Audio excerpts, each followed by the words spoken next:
Well, I really appreciate everyone being here. And Lars, thank you for the invitation. I am very excited to share a talk that I have just put together called "Oh No, the Community is Growing." Before we get started, I do like to start off with a few housekeeping notes. I use he, him pronouns. The usual disclaimers apply. I'm speaking here as Ben Cotton, not as a representative of Red Hat or the Fedora project or any other places that may choose to associate with me. Um, this talk is under a Creative Commons Attribution 4.0 share alike license. I don't have the slides posted anywhere yet. I will do that later. But you are free to do whatever you want with this talk, subject to the terms of those license. If you have kind things to say, there's my Twitter handle. It's on the bottom of every slide. I'd love to keep talking with you about this afterwards. If you have unkind things to say, you are, as always, invited to keep those to yourself. And I will have time for questions at the end. I want to make sure I kept plenty of time because I'm sure there'll be lots of open discussion as you start the rest of the day's agenda. So we'll get through this and then we'll have the chance to just to chat about whatever. I do have to put in a shameless plug. As Lars mentioned, I recently published Program Management for Open Source Projects. It's available as a DRM-free ebook or in print from various sellers. Some of what is in today's talk will be in that book, some isn't. Obviously, it goes into much greater depth on some of the issues because I don't have time to sit here and read the book to you, and I probably don't want that either. Nobody has asked for an audiobook version yet. All right, so what are we going to talk about for the next little bit? I'm going to talk about how a growing community is both a blessing and a curse. And then how do we take the next steps forward? And by that, I mostly mean developing some processes.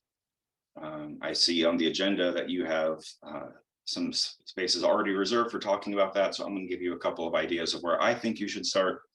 And then we're going to end on a high note because frankly, there's a lot of stuff in here that sounds like a lot of work, and it kind of is. And we want you to come away from this feeling energized and ready to make those steps forward and not feel defeated. So, growing community is a blessing and a curse, which is why I titled the talk, "Oh No, the Community is Growing," because on the face of it, it sounds like a really awesome thing. You are getting more contributors. You have people coming and saying, hey, I want to help participate in developing the software. You're getting more bug reports and pull requests, which is good. It just means more work for you to deal with. And it essentially all comes back to more people are using the software. That's why you're doing it in the first place. The project doesn't exist like, oh, let's write software that nobody will use. No, like you want people to be able to use it, and now they're using it, and that's great. Yay. But growth also brings some challenges with it. A big thing that often happens is that user growth outpaces contributor growth. The more your users grow, the more contributors you need just to handle things like bugs and pull request triage and just various other aspects of dealing with users. You also have contributor growth outpacing the process improvements. So if you get a whole bunch of people in all at once, you don't know where to put them, what to have them work on, how to make sure everyone has enough to do to feel like healthy contributors. And that's partly an example of Brooks's law being real. And if you're not familiar, that comes from Fred Brooks' book, The Mythical Man Month, talking about how adding more people to a late project just makes it later because of all the different communication channels that happen. So when you have 2 people, they talk to each other. When you have 3 people, you have now 3 communication channels, and the number of communication channels just increases into a big, gnarly web. It's also true that as you grow, new skills are required. Most open source projects start out very developer-centric at the beginning. It's a developer or 2 or even 10 or 20 writing code, and nobody's used it yet because it hasn't been written. So there's not a lot of need for other things. As people start using it and as the community grows, you start finding you might need things like testers or documentation writers or project managers. You might want somebody to do software or graphic design, to make stickers to hand out at conferences, or to make images for your blog, or things like that. So all of a sudden, you have all these new skills that you didn't necessarily have in the project already. And either you have to, recruit those people into your project, or you have to develop the skills on your own. That's not a bad thing, but again, it's another challenge that you face as your project grows. So how do we take the next steps forward? The good news is that you don't have to fix everything all at once. It turns out that much like software is iteratively developed, communities can be iteratively developed. Um, there's always more work that you can do to improve your community than there is time to do it. Even if you had 100 people who came in and their whole job was community management, there's probably more things to be done. So what you do is you take the most important parts and you work on those and you make progress, and then you move on to the next thing. Sounds very familiar, I hope. So what do you focus on? What are the important things? To my mind, it's best to optimize for contributor engagement. I'm not sure engagement is necessarily the right word here, but it sounds good enough. What I mean here is you want to make sure that you are retaining your existing contributors and that you're attracting new contributors. So, in sales, people talk about a sales funnel where you have a whole bunch of leads, and some of those become qualified leads, and some become prospects, and some you become sales. You're not trying to sell, but you kind of are. You're not, exchanging money for goods, but you're trying to sell people on being a part of your contributor community. The easiest way to do that is start with people who are using the software. And then some of them might file bug reports. That's a form of contribution. So once somebody's filed their first bug report, they're a contributor now. And then some people might make a few pull requests or send in patches or something like that. That's a even smaller form or smaller part of the funnel, but a bigger part of contribution. And then you'll have a few people who come on board and end up becoming core contributors. So the best way to get more people at the pointy end of the funnel is to make the funnel bigger, but also make it improve the velocity. So you want to make contributions easier. And this can be a lot of things. This could be just having tooling that's easy to understand. If it takes somebody half an hour to get a development environment set up, that's going to drive away a lot of contributors before they even try. It's things like having documentations, having clear policies, maybe having a welcoming committee where they sort of provide some one-on-one mentoring to new contributors when they first start to help them learn their way around the project and find a place to contribute that matches their skills and interests. So the easier that you can make contribution, the more people you'll move through the funnel and to become contributors, and the more your existing contributors will want to stick around. Because it turns out in open source projects, people can quit pretty easily without fear of not being able to pay next month's rent or buy food or clothing. And so you really have to be careful about not driving people away with too much contribution friction. So does that mean we should ignore the users? No, but your contributors have to scale with your users. And so if your user base is already growing, adding more users doesn't really help, right? Because you're outpacing your ability to support those users. Converting some of those users into contributors at any stage of that funnel is going to be a lot more beneficial to the long-term health of your project. And again, because even when you're paid to work on a project, you really you have to want to be there to really do a good job in open source. You want to make sure that the people who are there working on your project now and in the future want to continue being a part of the community. All right, so how do we do this? The easiest way to get started is to document everything. And that includes, although it's usually overlooked, a vision and mission statement.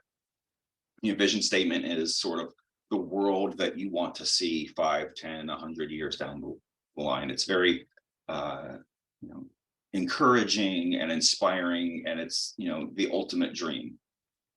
And then the mission statement is what your project is doing to get there.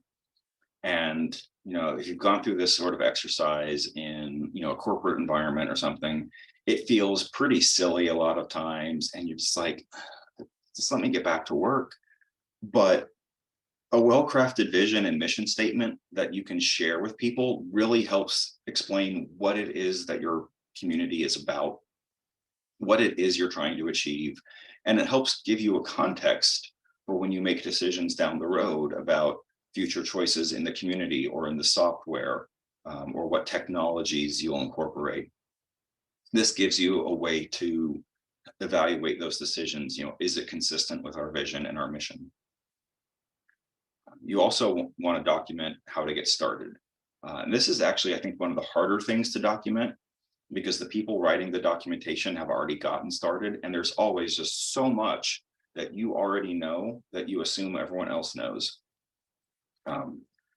So what I like to do is to write what I know and then have somebody who's never done it before walk through it, or even just, if it's a checklist, go through it yourself and be like, oh, I missed that step. So actually, test your docs. But again, you want to make it so that people can quickly get up and running. So, does that mean go download, this software package?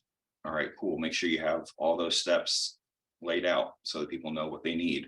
Or, go grab this container image so you can not have to install 30 different packages to run the test suites, things like that.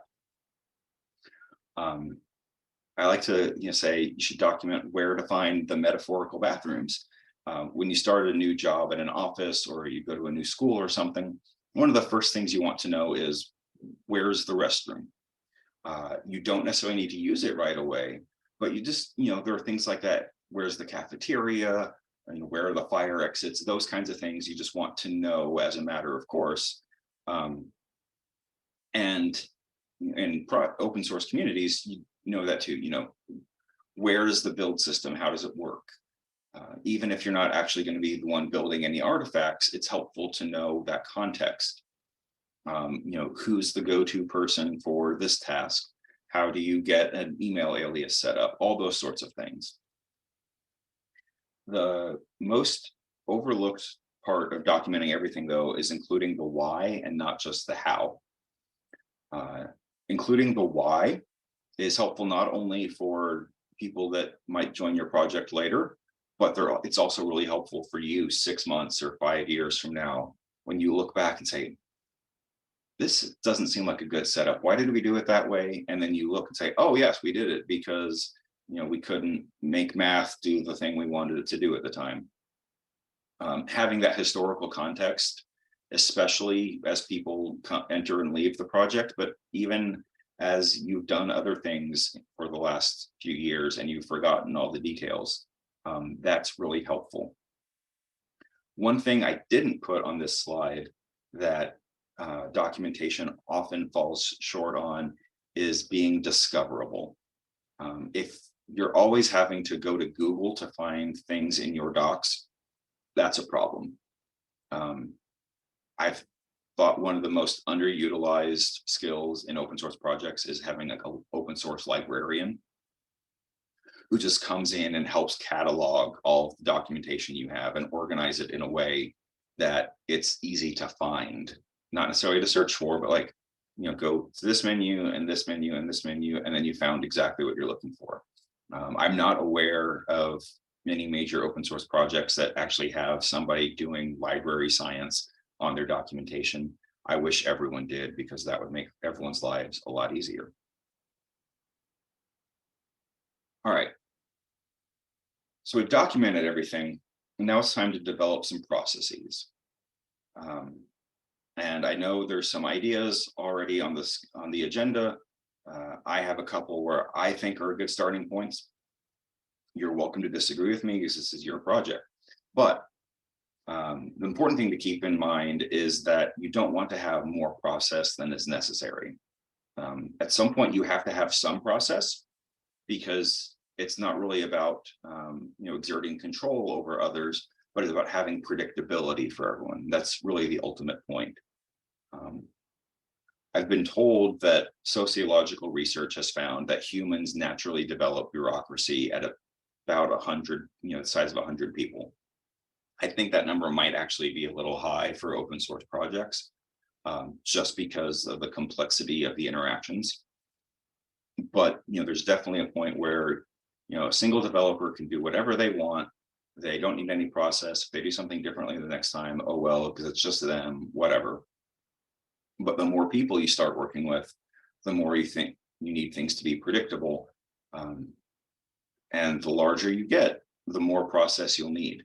The Fedora project has roughly 2,000 people over the course of a year who make contributions in some way or another, not counting people filing bugs. These are like different Git commits or other interactions within sort of the confines of the contributor community. 2,000 people is a lot of people. We have a lot of processes because we need that in order to be able to work together.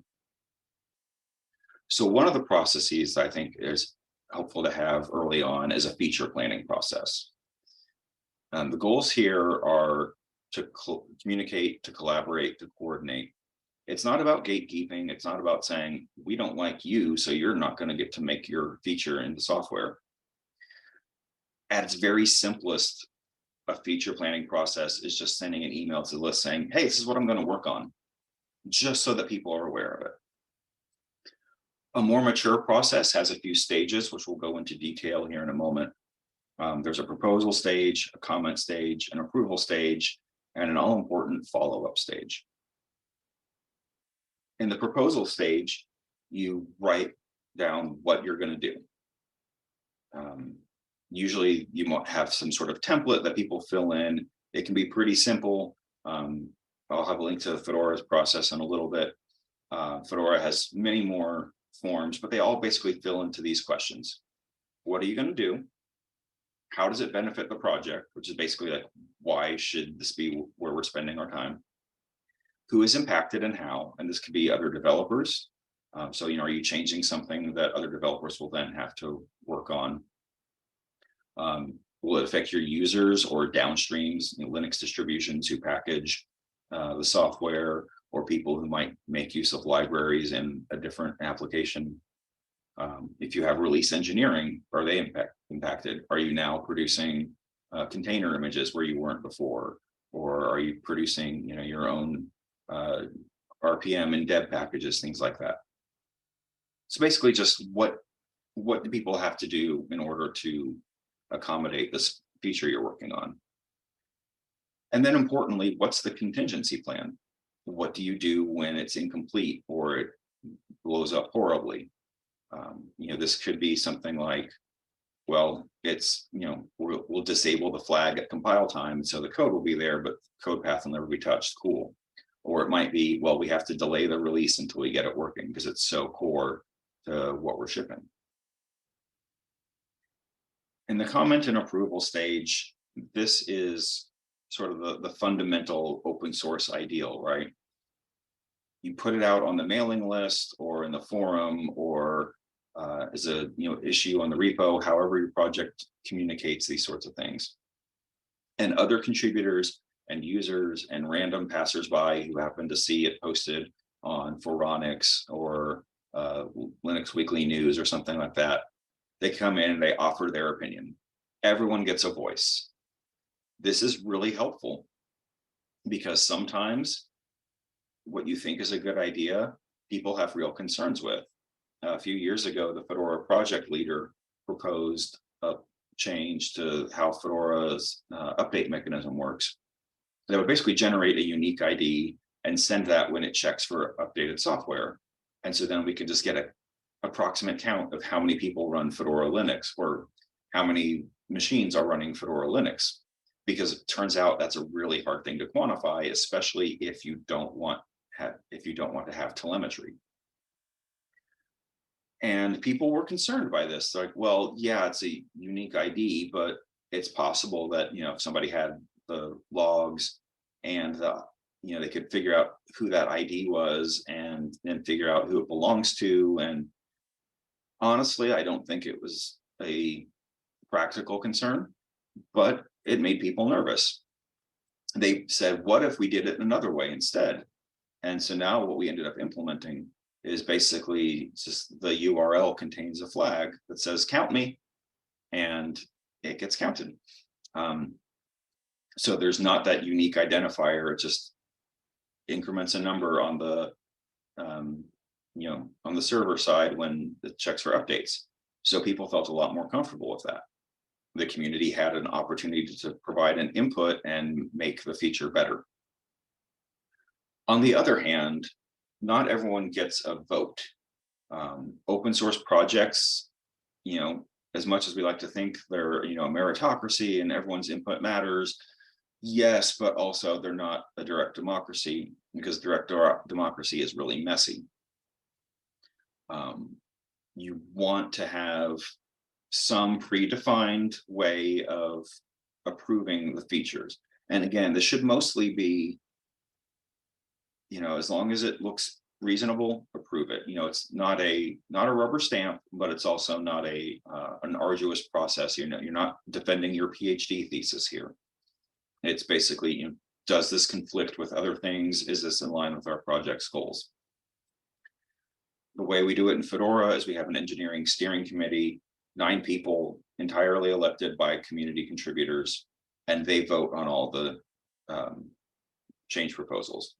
Now, I think this works really well because the people making the decisions are held accountable to the community. If they want to be on the engineering steering committee again, they have to make decisions that align with the community or they get voted out. It's not Red Hat dictating how the project works. It's not the project leader dictating how the project works, although some projects do have the benevolent dictator for life model. But you just want to have a well-defined group. Not only does that sort of keep people from brigading and bringing in all their friends who have never actually participated in your project to shout something down, it's also a lot easier to count votes when there are 9 possible total votes instead of, who knows, right? Like you might have 5 votes one time and 100 votes another. And like, how do you count how many people are in your community? And the answer is you really can't very well. So the proposal has been announced, it's been discussed, it's been approved. Great, somebody goes off and works on it. It's time to follow up though. And that means at regular checkpoints in your release schedule, evaluating for completeness. Is it done yet? Is it on track to be done? And if not, it's time to invoke the contingency plans, whatever that was for that particular feature. So here's the link to the Fedora Changes process. Like I said, we've been using this for about 17 releases, which is roughly 8 years. It's very similar to its predecessor process, which was used for probably another 10 years. It's pretty mature at this point. It's heavier than what you need, but it might give you some ideas on directions to take it and where you might end up as you grow. It's not set in stone. It's something that every release we're making slight changes to here and there, just to sort of adjust for things that edge cases we hadn't considered before, or just other sort of the world has changed, our process needs to change too. So hopefully that's enough time for everyone to scan that QR code if you want it. So the other thing to have early on is a bug and pull request triage process. So the first thing you do when you triage a bug is you're just sort of figuring out which bucket to put it in. So you ask questions like, is this a bug? Sometimes it's just a question. Sometimes it's a request for a new feature or something. So you might want to handle those differently, or label them differently so people know how to interact with them. Is it a duplicate? Turns out having 2 open bugs that are the same issue just make it really hard to communicate. So you want to be able to squash those down into one bug. Is it a security bug? You might have a special process for those or just flag them. You might particularly call them out in release notes. You might put those at the top of the line. Is it filed in the right place?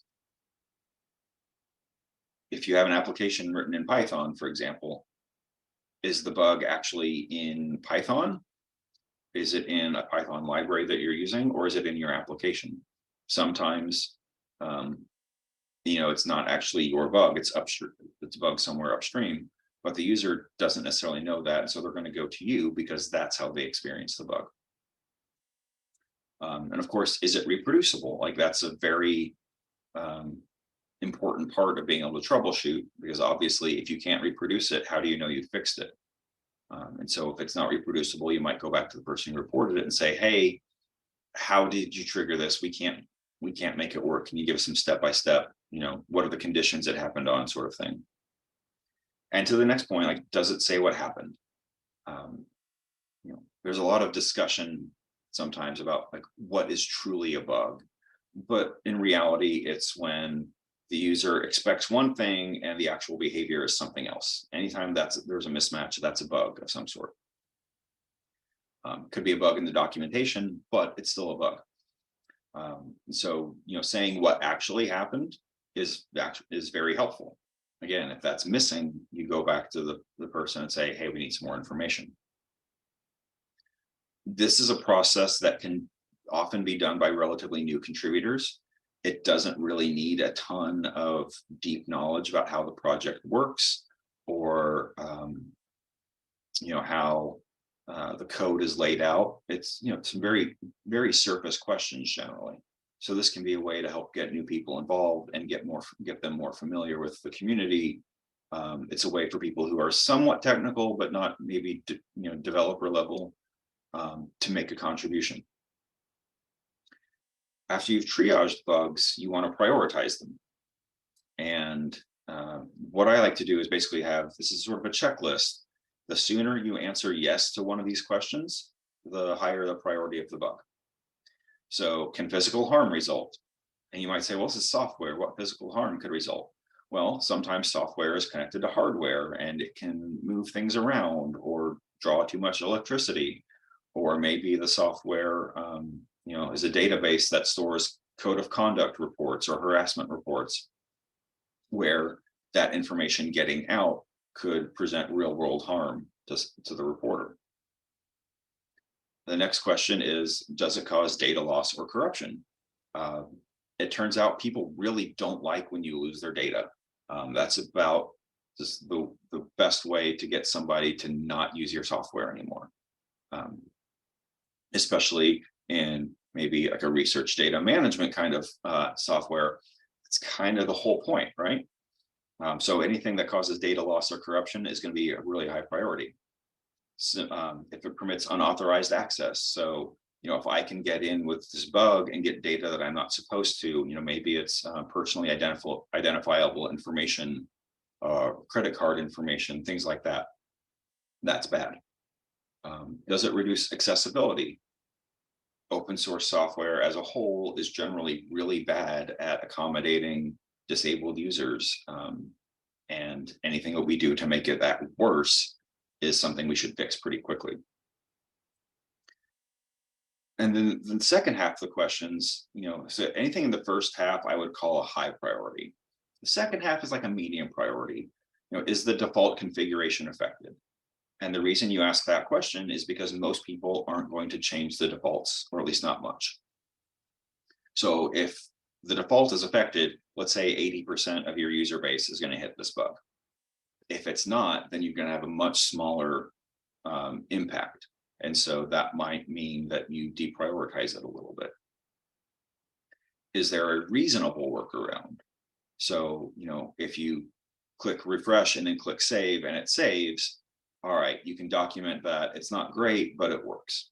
If it's okay, we'll recompile while standing on one foot and patting your stomach and waving your left hand and holding the space bar down with your pinky. Yes, that's a workaround, but it's not a reasonable workaround. And the definition of reasonable here varies by the tech savviness of your community. Similarly to the previous question, does the bug affect all platforms?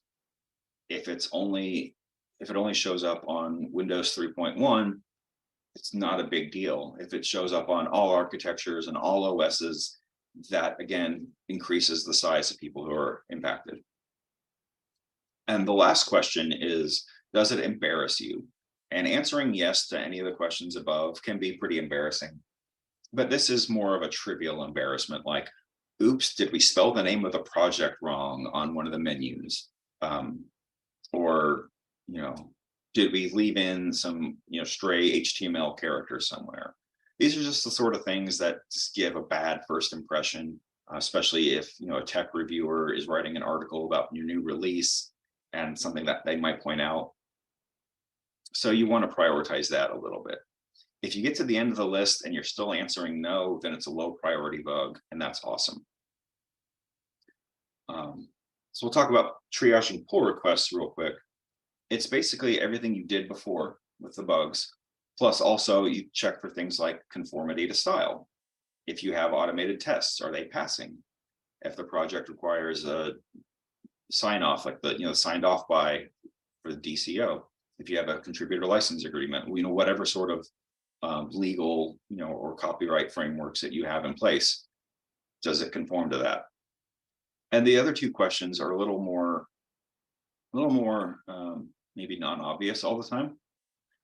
First one is, do you care?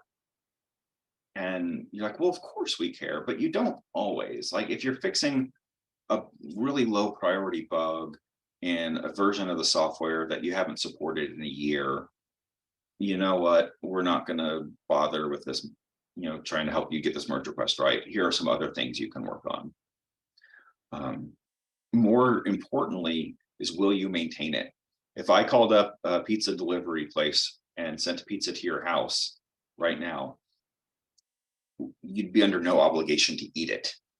Just because it shows up there doesn't mean you have to take it. Sometimes people will come with these really awesome, technically sound, perfect pull request that adds this awesome new feature that you realize, if they make this submission and go away, you're on the hook for maintaining this forever. And you might not want to maintain an email client in your software forever. Everything has an email client eventually. But, so you say, look, we appreciate it. This is not what we want. This is not something that we can sustain forever. Okay, so how do you do all of this? The easiest way is to make somebody accountable for it. And that means, it's not a, hey, congratulations, you're the bug triage person forever. Because bug triage is actually not a very fun job for most people. It's a very necessary job. It's a lot like, scrubbing the toilet or taking out the trash. Like, there aren't a lot of people who truly enjoy those things, but they get done because they have to get done. So a great way to do that is to rotate on a weekly or monthly or whatever basis. All right, your contributions this week are to triage bugs, and everybody takes turns doing that. And so that makes sure that, things are getting actively triaged, because, users expect not all bugs will be fixed, but they do feel a lot better about your project when they're at least, when it seems like there's somebody on the other side of the bug report. And going back to documentation, document the process. Here's how we triage. Here's how we make the decisions.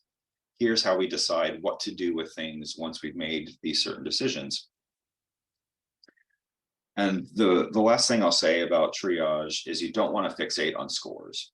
We have that list of questions. All right, so if we answer the first question, that's 10 points. Yes, the second question is 9. We add these other things and we do some calculus, and it turns out the priority score is 7.2. Nobody actually cares what the priority score is, because when people work on stuff, it's generally going to be at the intersection of what they're interested in and what they're capable of.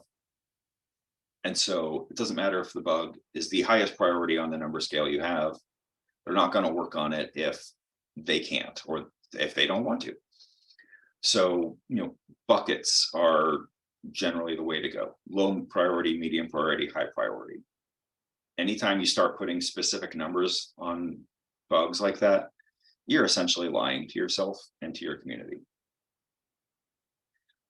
The other thing about bugs is this very contentious issue of whether or not you should close them, and you absolutely should close bugs. The reason you close bugs is because it sends a clear signal of intent. We're not going to fix this for whatever reason. It becomes unambiguous. And it makes the tracker easier to scan through. If you have 900 open bugs, but only 10 of them are actually like active and have a chance of being worked on, it can be kind of hard to find them in the pages and pages and pages of bugs that you click through. On the other hand, closing bugs makes people angry. Every 6 months, I go through and close several thousand Fedora Linux bugs in Red Hat Bugzilla. And I see the comments people leave, I see what they say on Twitter, and what they say on the user mailing list, and I promise it's not personal. We got to close the bugs. It's reached end of life. Sorry, it didn't get fixed. People also come and they say, well, I was going to work on that someday. Great. You can reopen the bug when you're ready to work on it. Like, bugs don't have to stay closed forever. It's not a terminal state. And there's also an argument that open bugs represent a catalog of known issues. And I put known because they're not always issues. Like, it's a list of things that people have reported. Are they valid? Who knows? I tend to think that a better way to highlight important known issues is to put them in the release notes and in the documentation and say known bugs. Leaving things open for 10 years because technically you haven't fixed it yet, I don't know that adds a lot of value. Okay, so when should you close bugs? Obviously, you close a bug when it's fixed. If it's duplicate or if it's invalid or if it's spam, there's no benefit to keeping it open any longer than the point you've made that decision. For the next two, if it's missing information or if you can't reproduce it, give people time. Don't just close it right away. It comes across as very dismissive. Admittedly, it does make it a lot easier. You don't have to remember to go back and follow up on it later. But remember what I said earlier, that filing bugs is a form of contributing. And people don't always know how to file a good bug. And so it's not like they're trying to waste your time. Give them the same sort of space that you'd want. You wouldn't expect that you filed a bug and somebody comes and say, hey, I filed that bug yesterday. Why isn't it fixed? It's not how you want to be treated. So give people some time to respond before you close their bugs. Obviously, if you have version releases and a version reaches the end of life, close that bug or move it to a new version. And then at some point, again, you figure out for whatever reason that you can't fix it or you won't fix it.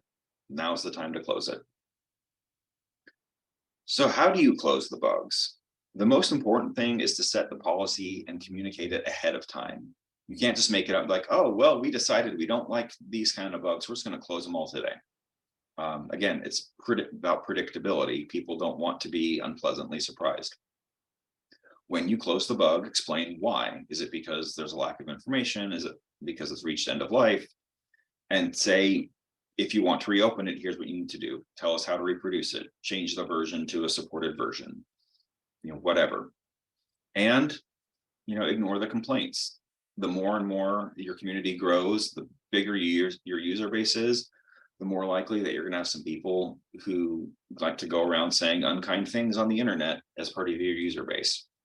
That's an unfortunate reality of working with humans. And as unpleasant as it is, you really just have to try and tune that out. People will always be happy to tell you what you're doing wrong. And that's usually not very constructive because you usually know already. Well, that's super depressing. So let's end on a high note. As the community grows, things will change. And change is okay. But you can hold on to your values. And that's why I recommend writing down your vision and your mission, because that sort of sets the values that your community wants to adhere to. People don't just join open source projects because they want to contribute to open source projects. They join because of the community, how the community treats each other, interacts. Scale is hard, but you can do it. You have to be a lot more intentional. You have to figure out new things along the way. You have to understand that you can't have, all the developers hanging out in chat at once, because now you're scattered over, 5 or 6 continents, and time zones all over the place. You find ways to adapt, but as you do, you grow and you build new things and you bring in new people. And finally, the right answer is what works for your community. I've given you some ideas that I happen to, think are pretty good ideas. I'm not an expert on this community. I can't tell you exactly what you need to do. You're the ones who know how your community works, how you want it to work, and where you need to go next. And so it's easy to find blog posts and books and anything else out there that says, this is exactly how you do it. And the answer is, how you do it needs to work for you. And so with that, here are some links. The first 2 are places that I write about this sort of stuff. There's my Twitter handle again. Happy to connect with you on LinkedIn or on Twitter to discuss things later. And of course, another link to my book with an extra slash in there, apparently, because typing is hard. But with that, I have reached the end, and I am happy to take your questions.